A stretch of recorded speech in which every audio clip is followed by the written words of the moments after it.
Good afternoon and welcome to another episode of Unscripted and Unchained RPG Review. I am DM Bluddworth, and as you can see by the graphics, today's video is going to be my first look at the AD&D 2nd Edition Dungeon Master's Guide. So this is going to be a flip through, at least part one. I will probably break this up into several parts. So without further ado, let's go right to taking a look at this book. So before I do that, so here it is. I recently picked this up within like the last month off of eBay, and not as expensive as buying the first edition books. So if you can still get your hands on these. And I managed to get the revised editions of the 3 core books, and I'm slowly working on picking up all of the or a majority of the splat books. So I do have the 3 players option books already, and as I stated in my previous videos, you know, I was going to try to not go down that rabbit hole and end up picking up everything that I can for 2nd edition, but I kind of knew once I got started in doing these videos and looking at some of the other ones, you know, some of the other books in the series, I kind of knew I was doomed. I was going to fall down that rabbit hole. So as you can see right behind me, I'm already reorganizing my shelf to be prepared for having all of my 1st and 2nd edition AD&D stuff there. Right next to it, you can see I've reorganized my box sets, my various box sets of TSR games, and in the closeout screen you'll actually see that, although I'm not crazy about the orientation. I'll make that change and take a photograph more directly on. You can also see behind me, kind of unrelated to this here, that I do have my disc plates that I started to pick up. So I have my first one was the Conan movie poster for my favorite movie of all time. The second one in the center is the logo for my channel. I've had my channel now for going into my 4th year with the channel, and so I wanted to see how a customized picture would go. And the final one, which you really can't see too well with the glare, is a Robert E. Howard plate that I had custom made, and I had ordered it on his birthday. So that arrived in like 4 days or something. So they've certainly gotten their delivery system moving along much faster. Disc plates are coming out of Poland and still getting here in 5 days. That's faster than United States Parcel Service for local mail. So I've been really happy with that. But without further ado, let's get right into this here. And I'm going to go into the view with the PDF. So here we have the PDF, and this is of the same edition. Let me take care of these sound alerts. Hopefully I can turn them off in here. So let's see if that works. All right. Sorry about that delay. Yeah, Unscripted and Unchained.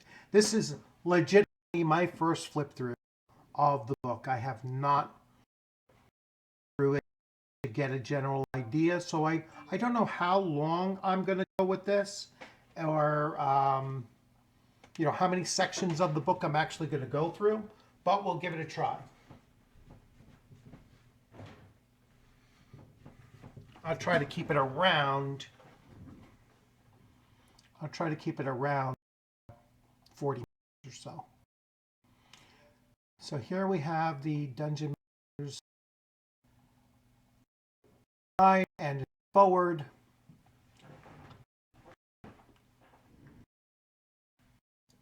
So a forward is normally the place where the author of the book expresses thanks and gratitude. I'm not going to do that here. That involved doesn't deserve congratulations and praise that I already said. The player's handbook and everything I said there is true, or the same things, or other things. Blah. So anyway, yeah, we won't spend too much time with that. This is created by David Z. Cook. He is primary designer of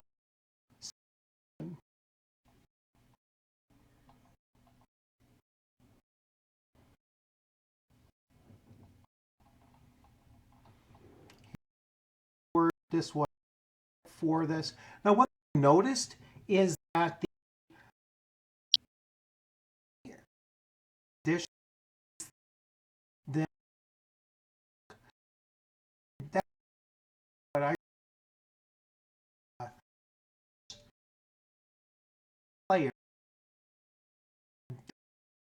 and I mean something that I'm drawing a conclusion. You off base on that? Not. We'll see.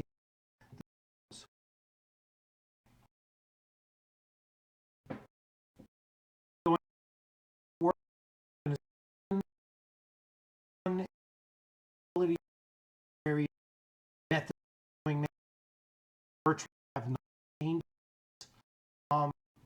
since first edition anyway. All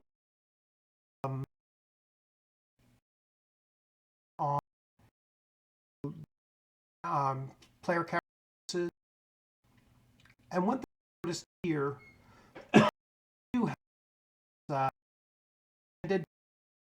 classifications that you can do but they also, when they introduce here class and level characters, and then and to look specifically to which time at all. We'll that is introduced in second than it existed in first edition. I mean, all with same thing with magic. I already spoke about the schools of magic in in the player's handbook, so I'm not going to spend very much time at all with this. And experience and how experience is done, I will spend some time with that. Combat we'll take a look at, and magic I'll kind of gloss over. Encounters, yeah, this is definitely going to be more than one video because there is a lot of content in here that I will focus on, and it's just going to take more than just one video to cover what I'm looking to do. Another introduction. So the fine art of being a DM. One of the first things I'm going to change views here in a second.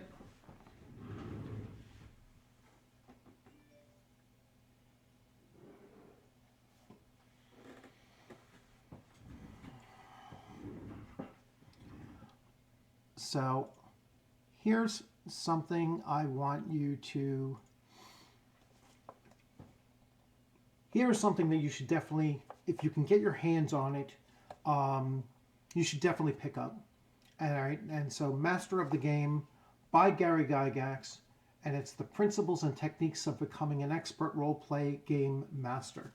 So I definitely recommend that you read this, and like I said, it was a kind of hard to find, especially in this kind of condition, and it was expensive. It was one of the most expensive books that I do have in my collection.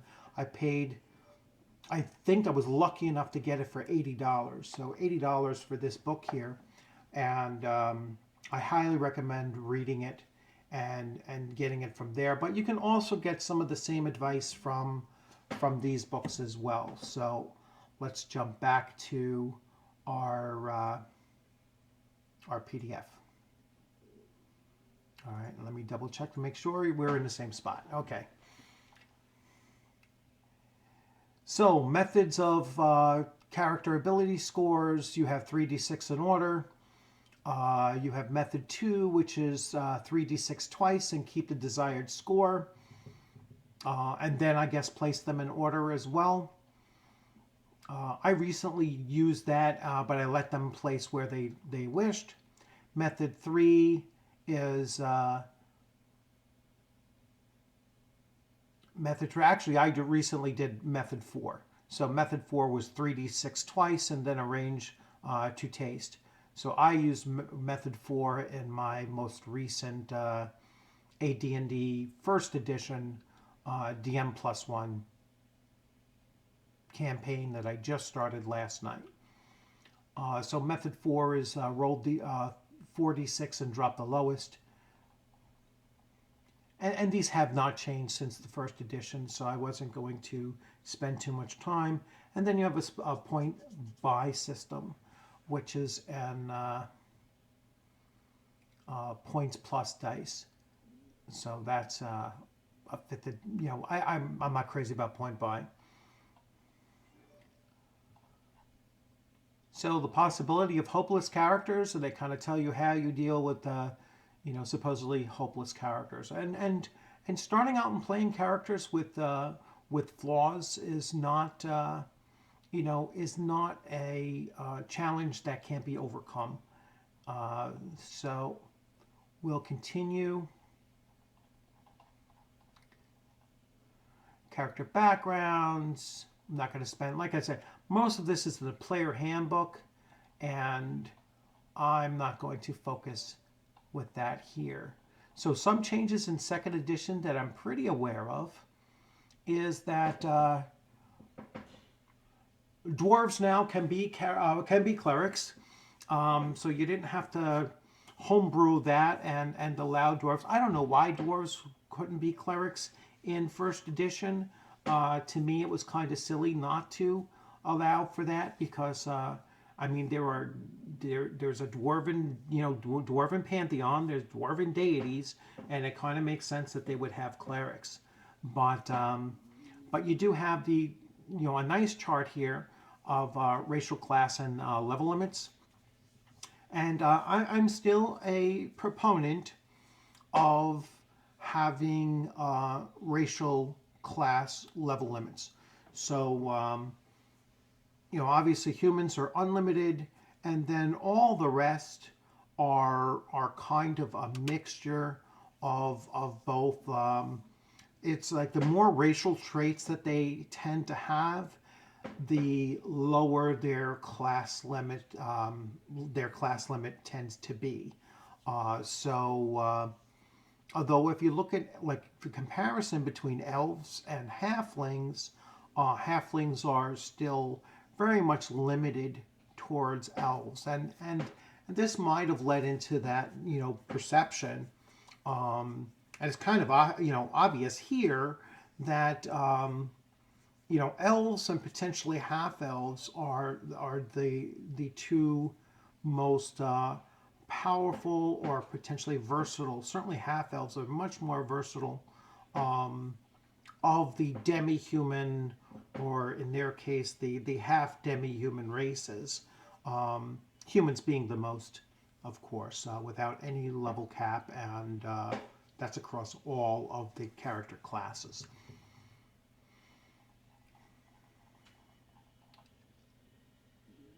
Prime requisite bonuses, so ability scores of 14 or 15 give a +1, 16, 17 give a +2, and so on. So these have changed somewhat over first edition and second edition.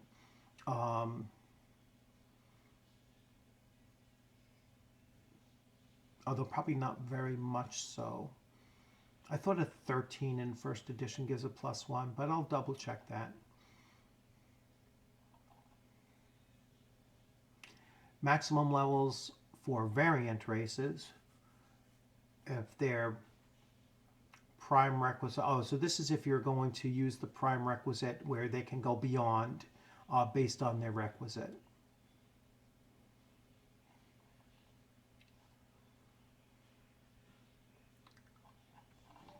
So player character classes.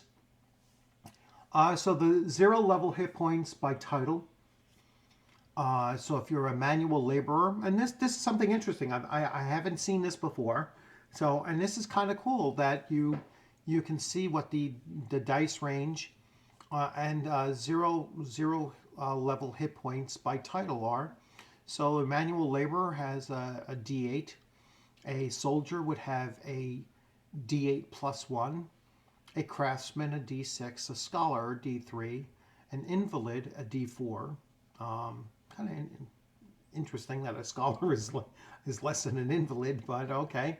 A child is a D2, which kind of makes sense, and a youth is a D6. Yeah, very interesting. They have a low esteem of scholarly physical health, I guess.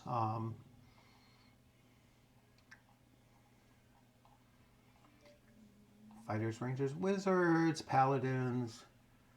So we go into all the character classes here, and I will not spend any real time going over these priests, bards, thieves,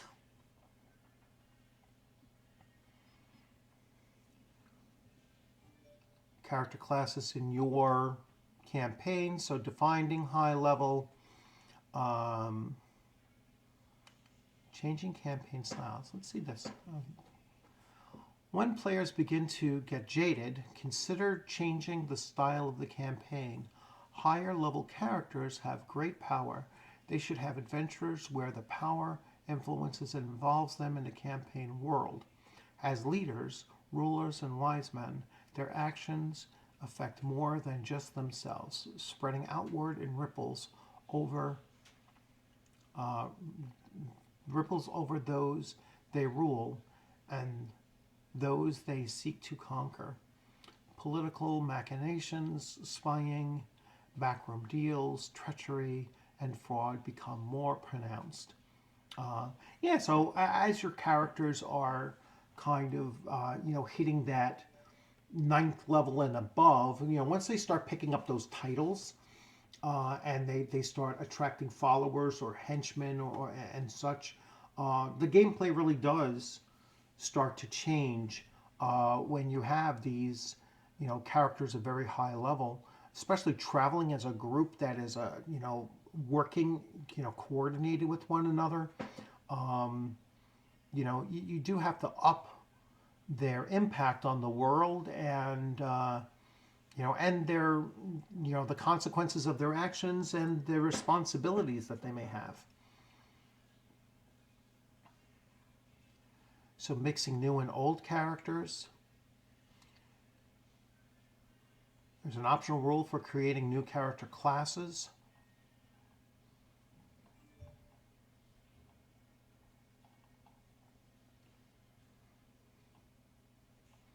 Let's see what this is. So PC classes.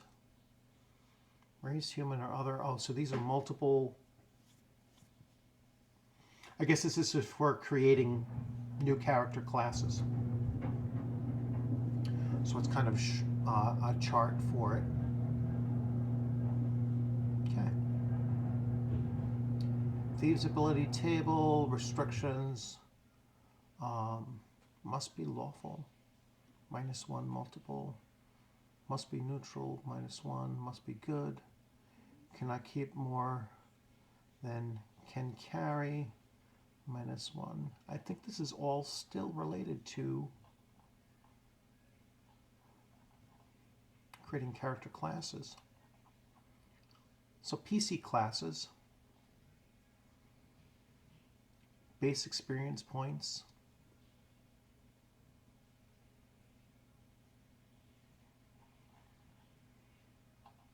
So let me get this idea here.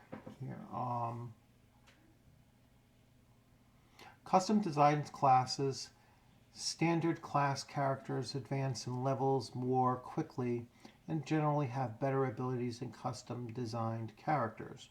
Okay, so the base experience points. So this is still all custom character class creation.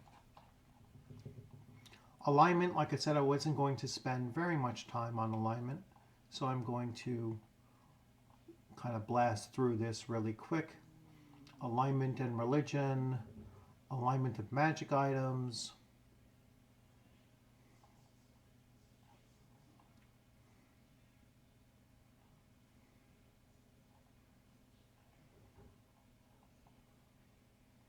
Alignment as a tool. Let's see. Even though it has been said several times already, the point is important enough to repeat. Alignment is a tool to aid role playing, not a hammer to force characters to do things that they don't want to do. The DM should never tell a player, your character can't do that because it's against his alignment, unless the character is under some type of special magical control. Let the players make their own decisions and their own mistakes, and the DM has enough to do without taking over the player's jobs too. All right. Despite this prohibition, the DM can suggest to a player that an action involves considerable risk, especially where alignment is concerned. If the player still decides to go ahead, the consequences are his responsibility. Don't get upset about what happens to the character. If a paladin is no longer a paladin, well, that's just the way things are. Such suggestions need not be brazen. True, the GM can ask, are you sure that's a good idea given your alignment? He can also use more subtle forms of suggestion woven into the plot of the adventure. Tomorrow, the cleric intends to go on a mission that will compromise his alignment. That night, he has a nightmare which prevents any restful sleep. In the old soothsayer who sees ill omens and predicts dire results. His holy symbol appears mysteriously tarnished and dull. The candles on the altar flicker and dim as he enters the temple. Attentive players will note these warnings and may reconsider their plans. If they do not, it is their choice to make, not the DM's. All right, so I really like that, point of making alignment more of a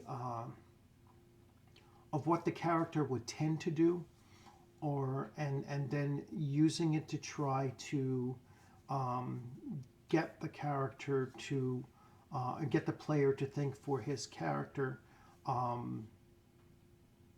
potential consequences of his actions. But still not prohibit him from doing them, but give him some hints and possible warnings and such. And they may still choose to go right about doing what they're looking to do. So that's pretty cool.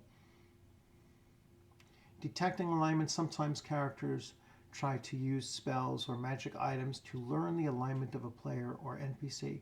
This is a highly insulting, if not hostile action, regardless of how the characters go about it.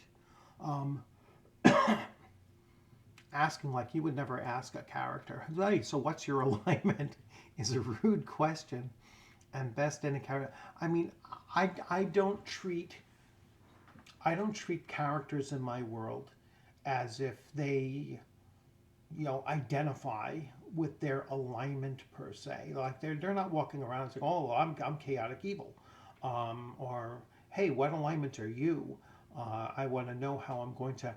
They're going to pick those kind of traits up in someone by viewing their actions, and player characters can decide for themselves whether or not they're going to, not present their true nature, and so be somewhat deceptive about it. And I've been seriously questioning whether or not to allow players to do detect evil or detect good, or no alignment against other player characters, or have NPCs do it against other characters as well. I mean, when I have a player character that wants to cast a detect evil, let's say, it's more like detecting an evil aura coming from the place, They might detect an evil presence of monsters or not certainly non-player characters of supernatural um, a supernatural origin, let's say. So that they might actually detect. They might be able to detect an evil spellcaster along those same lines, but if there's a fighter that's an evil person, um, they wouldn't be able to detect evil. It's not like it's a magical entity that is that is coming out of them and being it's just a personality trait. So yeah, I'm certainly on the edge of just saying I don't allow it. Um, but anyway, the effects of changing alignment, I'm pretty fluid with that as well, unless you're a cleric or a paladin. Proficiencies, optional rule. So weapon proficiencies, and we talked a little bit about this in well, there was weapon specialization more so, but there was also weapon proficiencies as well. So NPC, let's see if we're getting anything different here. Min-maxing. Min-maxing comes up a lot in discussions, um, mostly with 5e, but let's see what they're talking about here. Sometimes players resort to min-maxing when selecting weapon proficiencies. Min-maxing occurs when a player calculates all the odds and numerical advantages and disadvantages of a particular weapon. The player's decision isn't based on his imagination, the campaign, the role playing, or character development. It's based on the game mechanics, what will give the biggest modifier and cause the most damage in any situation. A certain amount of min-maxing is unavoidable and even good. It shows that the player is interested in the game, but an excessive min-maxing is missing the point. Reducing a character to a list of combat modifiers and dice rolls is not role-playing. Fortunately, the type of player is easily to deal with, just creating a situation in which his careful chosen weapon, the one intended to give him an edge over everyone else, is either useless or puts him at a disadvantage. He will suddenly discover the drawbacks of min-maxing. It is impossible to create a combination of factors that is superior in every situation, because situations can vary so much. and so yeah, I think that's great advice for if you have a character that is in your player's party that is min-maxed, and they always resort to the same tactics because they do give them the greatest advantage in combat. You just throw them a couple curveballs. Um, if you're min-maxed with a two-handed sword, put them in a tight position where they really can't wield that sword effectively or not at all, and they'll have to resort to something else in those circumstances. I, as a DM, have come across situations, characters, not so much in AD&D, but in other role playing games where um, the power creep that occurs with some character classes leads to the point where, quite frankly, they became almost invincible. And I was having a hard time finding a challenge to put them up against because they had min-maxed and done that. And it really became a difficult choice of, how do I keep on throwing things at this player? And it became boring as a DM to actually write adventures including this character in it, because he could literally defeat any human opponent that I threw at him, unless I threw at him a mirror image of himself, and that's also boring as well. So it was a struggle to deal with. So I think when you have players that are min-maxing, that you need to nip that in the butt really quick and kind of say, hey, this is you throw them challenges that are going to prevent that from being the go-to method that they're using in all situations. So non-proficiencies.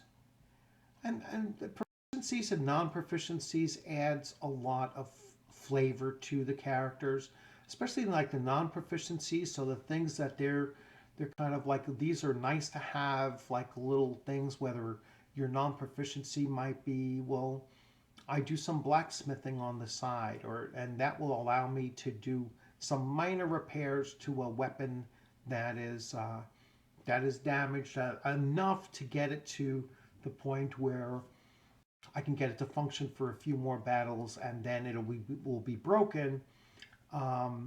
So non-proficiencies tend to be other types of skills that are useful to have, and it allows you to differentiate between, fighter A and fighter B, where even if they have attributes that are identical, even if they're using weapon proficiencies that are identical, where they might differ from is their non-weapon proficiencies, and that might actually give them a bit of flavor in comparison to one another.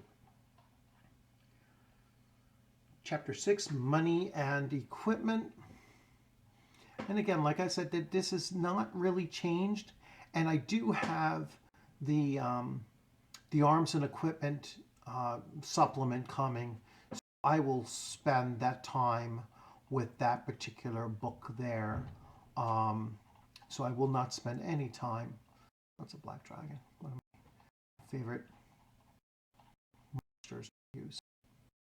Yeah, I will not spend any real time with this in this point. I mean, they might have quality. It looks like you have adding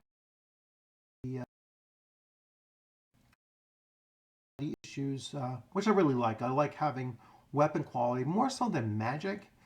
Sometimes you can give characters a sword that's a +1 sword because it was made by a master craftsman without it actually being magical. And so that's a way to make magic items a little bit more rare, and so that much more valuable when they actually get their hands on them, as opposed to really limiting their ability to fight stronger creatures later on. I mean, when the monster manual says that a creature can only be hit by +1 weapons, it doesn't necessarily mean that it has to be a +1 magic weapon. It could be a master crafted weapon that has a +1 modifier to it, and you could say, all right, well, that will still hit a creature that requires a +1 weapon to hit. I know that's kind of stretching the interpretation of what it means, but that's where I would take it as a DM, is to say, hey, this is how I'm looking at that and interpreting what a +1 weapon is. So yeah, you should certainly think about using weapon quality and and the craftsmanship that went into it, the materials that it's made from, in order to grant those modifiers without it actually being magical. So what I'm going to do here is I am going to stop at chapter 7, and I'll pick up the next time. So let me switch back to here again. So as you can see, there's a lot to unpack in here, and even though it is thinner than the previous, there's still a lot of information in here, and we didn't even get to the section later on that probably has all the charts and graphs and all kinds of tables and such. because Advanced Dungeons and Dragons is super well known for having tons and tons and tons of tables. So, but for the most part, I think that this is a pretty good flip through of part one for this video series. So I'll at least do one more for the Dungeon Master's Guide, and then we will go on to the next book in this series as well. So once again, thanks for joining. Hope you liked this video. Please give it a thumbs up. As always, if you have any comments that you want to make about this particular book, or you want me to go and look at something in a little bit more detail for the next video, I'll certainly consider doing that. And again, you know, just keep on playing and keep on looking at these older games. It's you know, these books came out 30 years ago, and I am just getting to them now because I never really stopped playing first edition AD&D or D&D BX or BECME or any of the older, or OSR, and I'm only just now, 30 years later, getting back and taking a look at second edition for my first time. And so far there's a lot that I see there that, you know, I do consider to be an improvement over first edition, and certainly some things that even if I am still playing first edition, I might start to incorporate some of these ideas in second edition until I can get my players to, you know, buy in and start a second edition campaign as well, which I'm hoping to do fairly soon. Hopefully once I've gone through all of these books enough to feel comfortable doing that. So once again, thanks for joining. If you haven't subscribed, please consider subscribing. If you have any comments that you want to make, please leave the comments in the comment section. Share the videos if you haven't shared them. I know I don't say that often enough. And I look forward to seeing you on a gaming screen sometime soon. So you'll have a great rest of the afternoon. Stay safe out there. If you're on the East Coast and you got slammed with a snowstorm like we did here in New York, you know, stay safe, stay warm, stay safe, and you know, be careful shoveling. But other than that, you have a great afternoon. Take care.